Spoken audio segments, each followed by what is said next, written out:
চলুন বন্ধুরা, আজ আপনাদের সাথে শেয়ার করে নিই গোবিন্দভোগ চালের খিচুড়ির রেসিপি।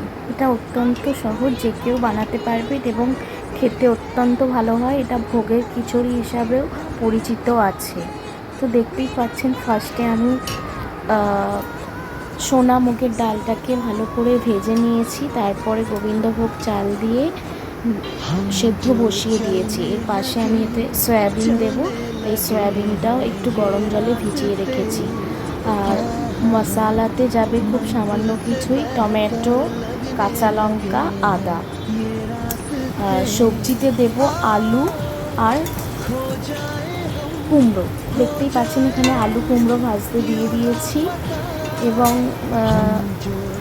আলু কুমড়োটা ভাজা হয়ে গেলে আমি এই সেদ্ধ চাল ডালের মধ্যে মিশিয়ে নেব। দেখতেই পাচ্ছেন এখানে চাল ডালটাও সেদ্ধ হয়ে এসছে। অল্প একটু নুন আর হলুদ গুঁড়োও দিয়ে দেবেন চাল ডাল সেদ্ধ করার সময়।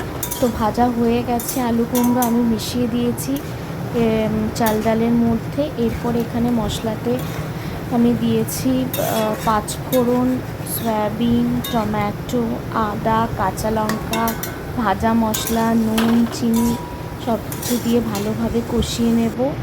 এবং যখন কষানো হয়ে যাবে তখন ওই মশলাটা আমি চাল ডাল সেদ্ধর মধ্যে দিয়ে দেব এবং এটাকে আমি ফুটতে দেবো যতক্ষণ না পর্যন্ত কুমড়ো এবং আলু ভাজা হয়।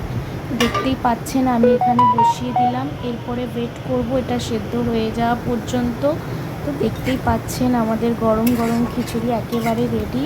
নামাবার আগে অল্প একটু মিষ্টি এবং ঘি দিলেই হয়ে যাবে।